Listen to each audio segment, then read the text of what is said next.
À la une ce soir, c'est officiel, c'est sur le sol ivoirien que va se tenir le 27e congrès de l'Union postale. Ce sera en 2020. Les participants au 26e congrès d'Istanbul ont désigné à l'unanimité la Côte d'Ivoire. Les belles plages de Monogaga, comme chantées par l'artiste ivoirien Meoué, n'existent plus. Les infrastructures tombent en ruine, les plages sont délaissées. Bref, Monogaga se meurt. La semaine du tourisme nous conduit ce soir à Monogaga. Quelle filière choisir après l'admission au baccalauréat? Les nouveaux bacheliers ont bien souvent du mal à répondre à la question. Le ministère de l'Enseignement supérieur les y aide avec les journées de l'orientation du bachelier. Après le non au référendum qui implique le rejet de l'accord de paix avec les forces armées révolutionnaires de Colombie, l'heure est à la négociation. Les FARC se disent prêts à rectifier l'accord. Lundi 3 octobre, bienvenue dans le 20h. Merci d'être sur RTI 1. Bonsoir à tous. Dans 2 jours, ce mercredi 5 octobre, le chef de l'État ivoirien va s'adresser à la nation depuis l'Assemblée nationale. En première ligne, l'avant-projet de la nouvelle constitution ivoirienne. Et à ce propos, je vous donne lecture d'un communiqué du ministère d'État, ministère de l'Intérieur et de la Sécurité. La presse a fait état de l'organisation, le 5 octobre 2016, d'un sit-in par le Front populaire ivoirien FPI devant l'Assemblée nationale. L'administration n'a reçu aucun courrier relatif à ce sit-in.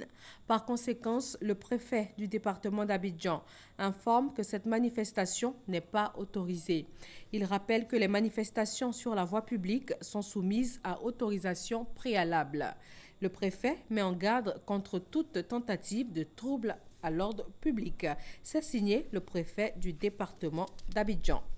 Direction Istanbul en Turquie. Là-bas, le vote a déjà eu lieu. Les participants au 26e congrès de l'Union postale ont désigné à l'unanimité la Côte d'Ivoire pour abriter le 27e congrès en 2020. La réforme des structures de l'Union et les mutations des services postaux sont les points principaux abordés lors de cette rencontre d'Istanbul. Michel Digré. Si la joie est si grande, c'est parce que depuis 1934, en Égypte, aucun pays africain n'avait obtenu l'organisation du congrès de l'Union postale universelle. La Côte d'Ivoire devient ainsi le second pays africain à avoir le privilège d'abriter la grande messe mondiale de la Poste. Venez encourager ce continent, prometteur qui est probablement l'une des prochaines frontières du développement des services postaux dans le monde. Venez tout simplement vivre une expérience différente, un congrès aux saveurs africaines. Un congrès aux saveurs africaines en terre d'Eburnie, c'est tout le continent qui s'en réjouit.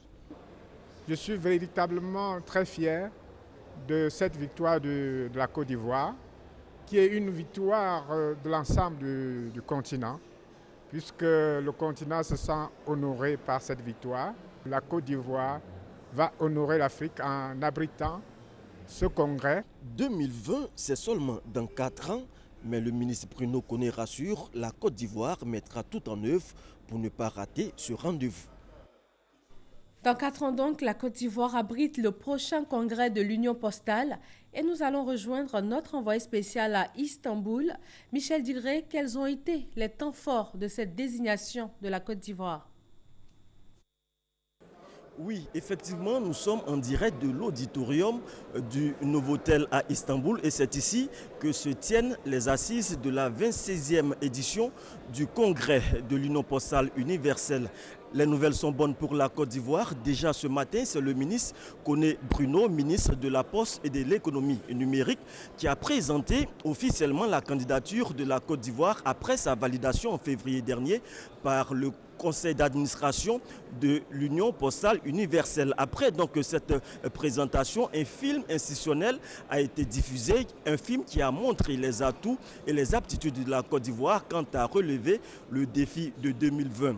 Suite à cette diffusion, l'Assemblée, l'assistance dans son ensemble, a voté à l'applaudimètre et a confié l'organisation du congrès, le 27e du genre de l'UPU à la Côte d'Ivoire en 2020. Notez qu'en 2004, cette organisation était déjà dévolue à la Côte d'Ivoire, mais suite à la crise de 2002, la cérémonie a été délocalisée dans un autre pays. C'est donc une très belle revanche que la Côte d'Ivoire prend sur le cours de l'histoire en 2020. Donc, l'Afrique vous invite à l'UPU 2020. La Côte d'Ivoire vous accueille et sera au cœur de l'événement. Merci à vous, Abidjan. Merci Michel Digré depuis Istanbul en Turquie. Ici en Côte d'Ivoire, c'est la semaine du tourisme jusqu'au 6 octobre. Hier, nous vous avons proposé une visite guidée de quelques réserves naturelles à Abidjan et à Bingerville. Ce soir, nous allons découvrir les plages de Monogaga. Située entre Sassandra et San Pedro, Monogaga, autrefois célèbre pour ses plages paradisiaques, aujourd'hui, les installations tombent malheureusement en ruine. Monogaga est de moins en moins fréquentée. Thérèse Yoboué. Située à une quinzaine de kilomètres du bitume, sur l'axe San Pedro-Sassandra, Monogaga, localité touristique, se meurt. Plus de touristes à l'horizon. Et pourtant, on y trouve de belles plages avec une flore impressionnante. La plage ne fonctionne plus comme avant. Depuis la guerre, la route est dégradée. Oui, l'état de la route. Une route rocailleuse, difficile à pratiquer. Des fois, on arrive sur la côte Caillou, on est obligé de descendre les ans. S'il y a un peu de bagage dans le véhicule, on desserre les gens, on débrouille pour monter, on vient garer sur la colline. Les gens marchent pour nous trouver sur la colline. En plus de la voie d'accès impraticable, il n'y a pas de réseau téléphonique à Monogaga. Et handicap pour le tourisme. On a un problème de communication ici. Donc, il y a la partie verte là, on quitte dans le village et puis seulement on va communiquer. Donc ici, vraiment, on a un problème de réseau ici. À Monogaga, le seul et unique réceptif hôtelier est à l'abandon dans les broussailles. Bon, ça c'est l'hôtel de Langouste d'Or.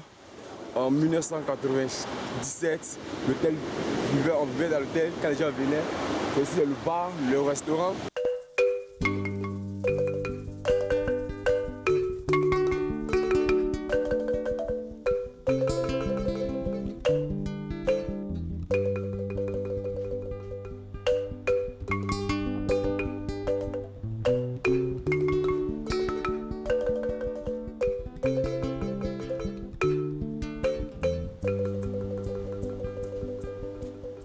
Les quelques résidences plus ou moins fonctionnelles sont le lieu de repos des pêcheurs. Et les plages sont devenues aujourd'hui le garage de bateaux de pêche artisanal. Les gens ne viennent pas, voilà pourquoi toute la plage, il y a des bateaux là-dessus. Sinon, quand les touristes viennent, tout ça enlève. Des maisons de touristes sont heureusement réhabilitées ou en voie de réhabilitation, ce qui donne un peu d'espoir à Monogaga. Monogaga avant, paradis terrestre chanté par l'artiste Mewe, risque de n'exister que de nom si rien n'est fait.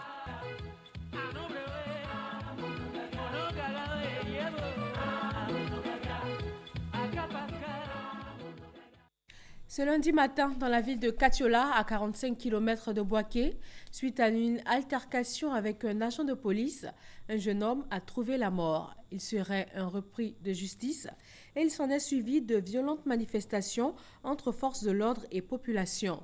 Depuis, le calme est revenu, mais que s'est-il réellement passé à Katiola? Amadou Ouattara s'est rendu sur place, son reportage. Katiola, chef-lieu de la région du Hambol. La journée du lundi a été dominée par de violentes manifestations. À l'origine de ces troubles, des populations en colère suite au décès par balle d'un jeune homme de 21 ans. Le défunt aurait eu une brouille avec la police. Ce monsieur est un repris de justice. À la faveur de la grâce présidentielle, lorsqu'il est sorti de prison, il est même venu au commissariat pour réclamer 10 millions que lui doit le commissariat de police. Bon, j'ai trouvé que c'était enfantin. Je lui ai même dit de partir du commissariat. Il en est parti. Avant-hier, aux environs de 2 h du matin, ce même est revenu, cette fois-ci, au poste où il a pris une chaise pour vouloir assommer l'adjudant. Malheureusement, les autres n'ont pas pu le secourir afin de l'appréhender. Ce matin, vers les 11h30, j'attendais des tirs. Au renseignement pris, on me dit que ce jeune drogué voulait encore s'en prendre à un de nos éléments, le conducteur, et qui, malheureusement, a usé de son arme à feu. Ce que les gens ne savent pas, ils avaient commencé à avoir des troubles. Que moi, je le sais, parce que c'est moi qui venais à son secours, et puis je le calmais pour qu'il puisse mettre la balle à terre. Dans de la réconciliation, nous, on accepte. Voilà, on se remet aux autorités pour que la paix revienne dans tous nos cœurs. Conséquence de ce malheureux incident, un mort, un élève blessé par balle, le commissariat et véhicules de police incendiés, domicile des forces de l'ordre saccagés et pillés. Les autorités locales ont initié des rencontres avec les leaders de communauté afin de ramener le calme. C'est vraiment regrettable. Nous sommes sûrs que n'eût été les circonstances, on aurait pu éviter cela. Notre appel à toute la population, c'est de nous faire confiance pour une gestion vraiment sereine de cette situation. Et les enquêtes seront faites pour que les circonstances effectives dans lesquelles les jeunes ont trouvé la mort puissent être élucidées. Nous avons promis à la famille de nous occuper complètement des obsèques ainsi que des cérémonies du 7e jour pour que justement l'âme de notre frère décédé repose en paix. Quand nous quittions Katiula, la ville avait retrouvé sa quiétude. Informer les nouveaux bacheliers sur les différents établissements et filières de l'enseignement supérieur, c'est tout l'intérêt des journées de l'orientation du bachelier. Elles sont initiées par le ministère de l'Enseignement supérieur et de la Recherche scientifique. Éric Goré. L'université Félix Houphouët-Boigny prise d'assaut ce lundi matin par les nouveaux bacheliers à l'occasion des journées de l'orientation du bachelier. Ces journées ont pour objectif de trouver des établissements d'accueil à ces nouveaux étudiants. Selon la ministre de l'Enseignement supérieur et de la Recherche scientifique, ce cadre d'échange va donner des rudiments à ces nouveaux étudiants pour leur permettre d'opérer des choix selon leurs capacités. Ça va aider les étudiants à mieux s'orienter. Ça, c'était une des premières raisons. La deuxième raison, c'est de permettre aux étudiants de s'inscrire en ligne en un temps limité. On a donné tout le mois d'octobre pour que les étudiants fassent leur préinscription. Parce qu'on dit souvent que nos universités ne sont pas dans les classements. Mais nos universités, pour être dans les classements, doivent déjà connaître le nombre d'étudiants. Vous ne savez même pas le nombre d'étudiants. Comment votre dossier peut être retenu pour être classé? Des stands d'accueil reçoivent ces nouveaux bacheliers pour répondre à leurs différentes préoccupations. Certains étudiants se disent déjà satisfaits. On m'a donné plus d'informations, comment faire pour être un bon marketeur et comment faire pour convaincre des clients. Les informations que m'ont donné les exposants m'ont vraiment très satisfait. J'ai choisi l'agriculture, j'aimerais faire l'agronomie. Voilà, donc c'est l'école à Zopé. Bon, les prescriptions ont commencé, donc je vais aller m'inscrire là-bas, puisque c'est mon choix. La première édition des journées de l'orientation du bachelier va durer une semaine. Après ces journées d'orientation, une permanence sera assurée à l'université Félix Houphouët-Boigny pendant tout le mois d'octobre pour continuer à informer ces étudiants sur les filières et débouchés dans les universités et grandes écoles. La Fédération ivoirienne des petites et moyennes entreprises au fauteuil pour la 4e édition du Twins Time. C'est la tribune interactive public-privé du comité de concertation État-secteur privé. Des solutions ont été proposées aux problématiques de développement des PME. Christelle Menant. Malgré un recensement encore incomplet, les statistiques sur les PME en Côte d'Ivoire indiquent qu'elles représentent 98% du tissu économique formel et 23% de la population active. L'objectif du gouvernement à l'horizon 2020 est de disposer d'une masse critique d'environ 120 000 PME et de créer 300 à 400 000 emplois supplémentaires. Pour y arriver, il faudra adresser 12 problématiques majeures. Entre autres, le financement, la fiscalité des PME, l'accès au marché,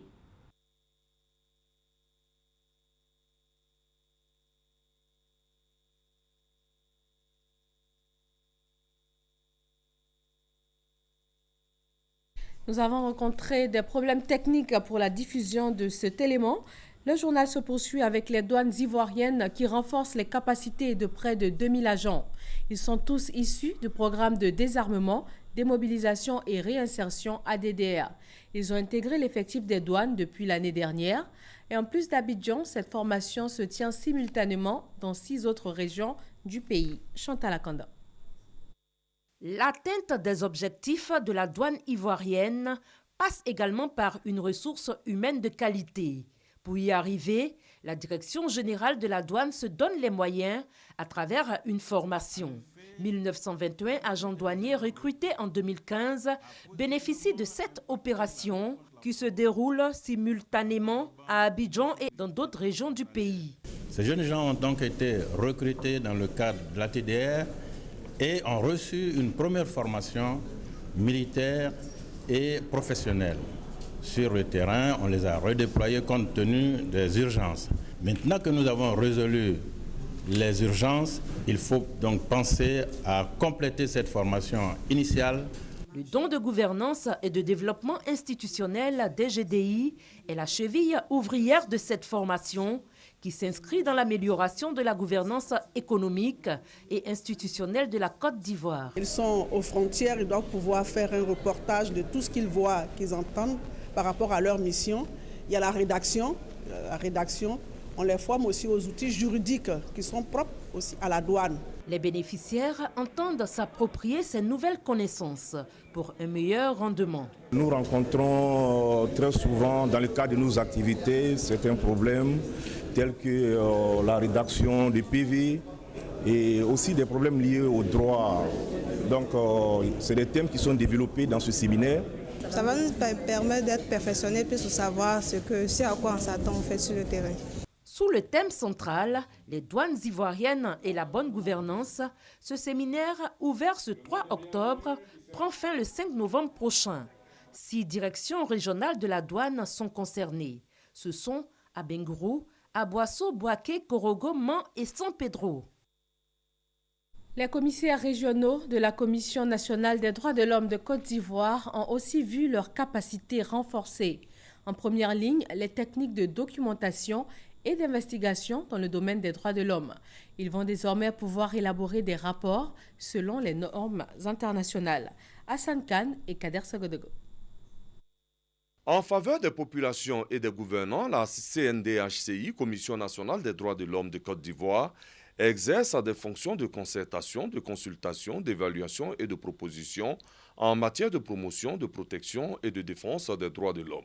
Ces membres ont donc besoin d'être bien formés afin de faire face à certaines pratiques courantes dans leur localité. Frapper les femmes, violer les femmes, prendre les femmes de force. Je trouve que la population doit s'en méfier. À Boaké, 40 commissaires des régions de Béké, Ambol, Béré, Bélier et d'Unzi de la CNDHCI ont suivi une formation en technique de documentation et d'investigation dans le domaine des droits de l'homme.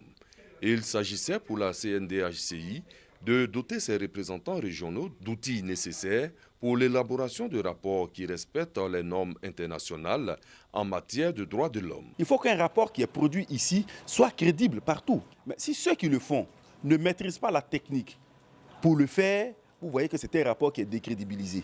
La CNHDCI a eu le soutien de l'opération des Nations Unies en Côte d'Ivoire, ONUCI. L'ONUCI et son département droits de l'homme faisaient ce travail-là de surveillance, de documentation en partenariat déjà avec la commission des autres acteurs. Maintenant que l'ONUCI est en train de partir, il reviendra à ces commissions régionales-là de continuer ce travail. Toutes les régions sont concernées par la formation. Cela pour mieux faire respecter les droits de l'homme dans le pays. Le respect des droits de l'homme est fondamental, c'est aussi le cas pour le droit des enfants. Le médiateur de la République appelle à la protection et à la défense de leurs droits.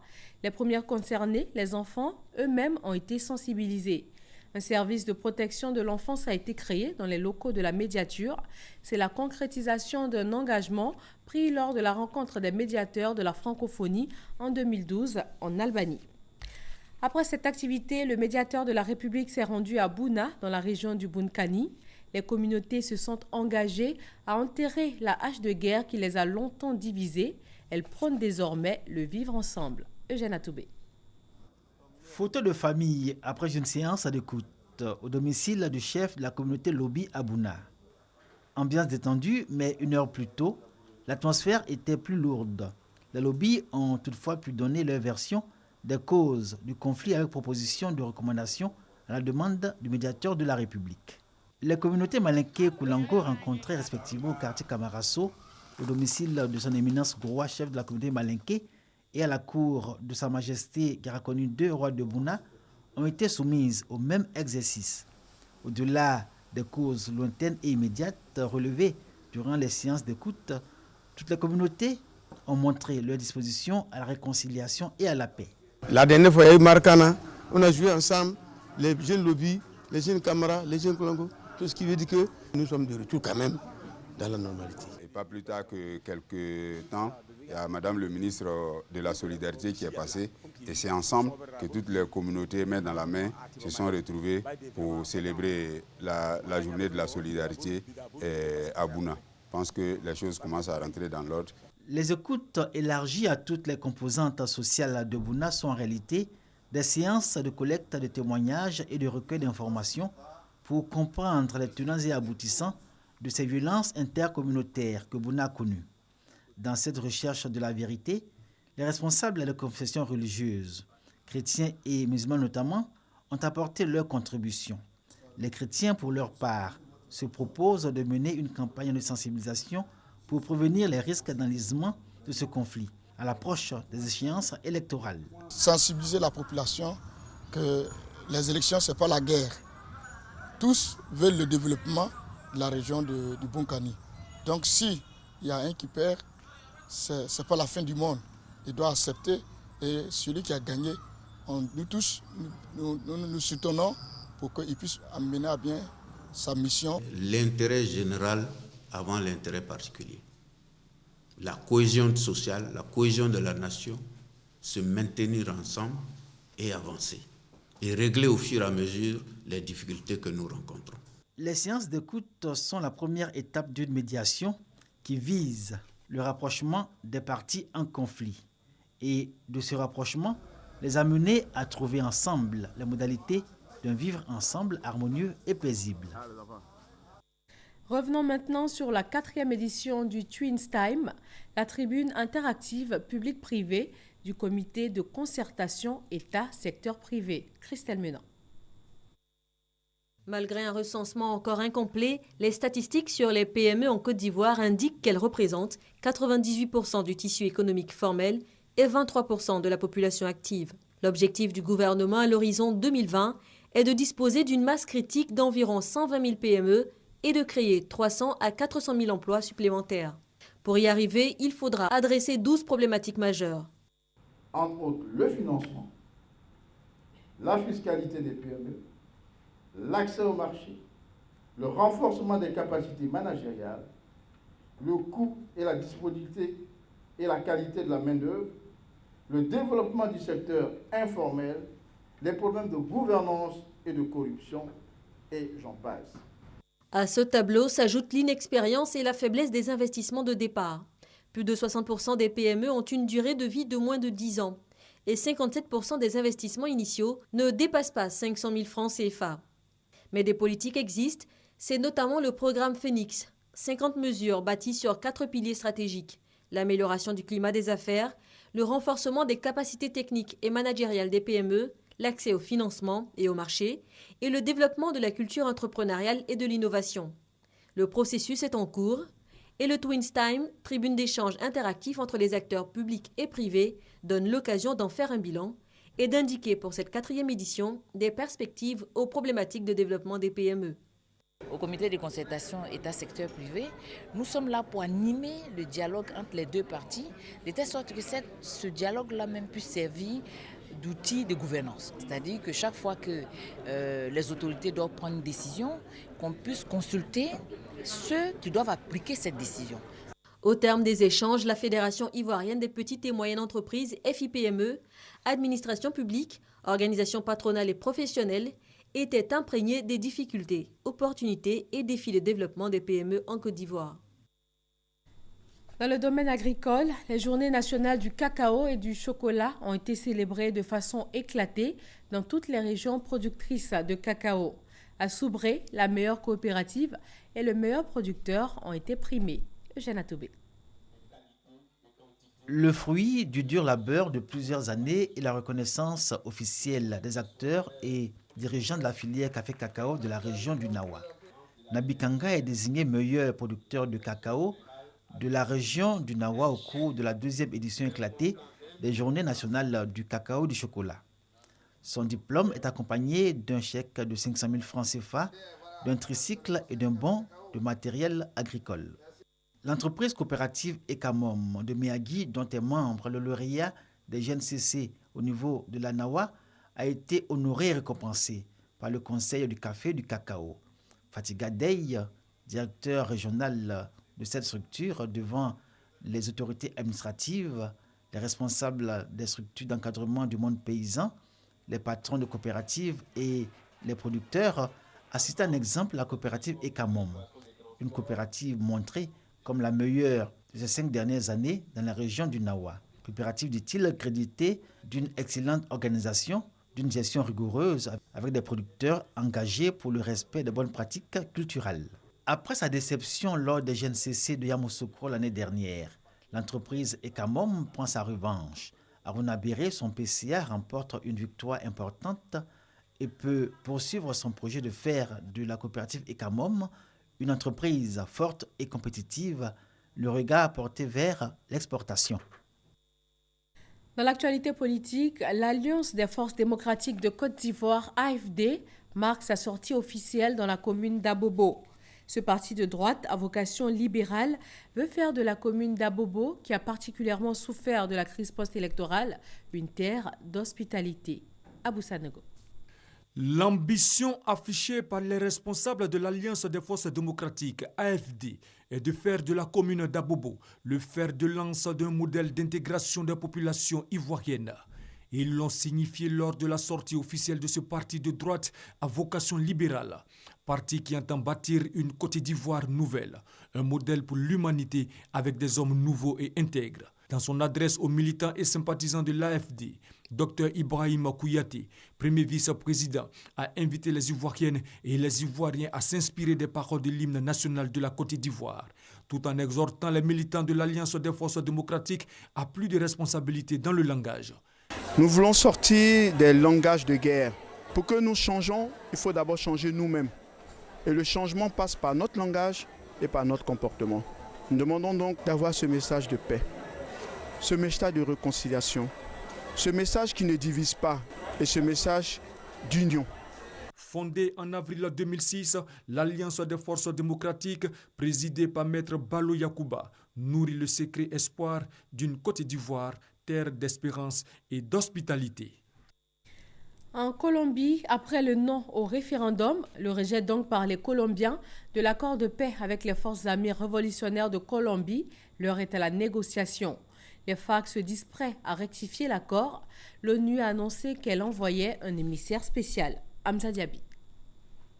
À 50,21% contre 49,78%, les Colombiens ont voté ce dimanche contre l'accord de paix qui vise à mettre un terme à 52 ans de conflit entre la guérilla des FARC et le gouvernement. L'abstention s'élève à 60%. Ce verdict des urnes surprend une partie de la population.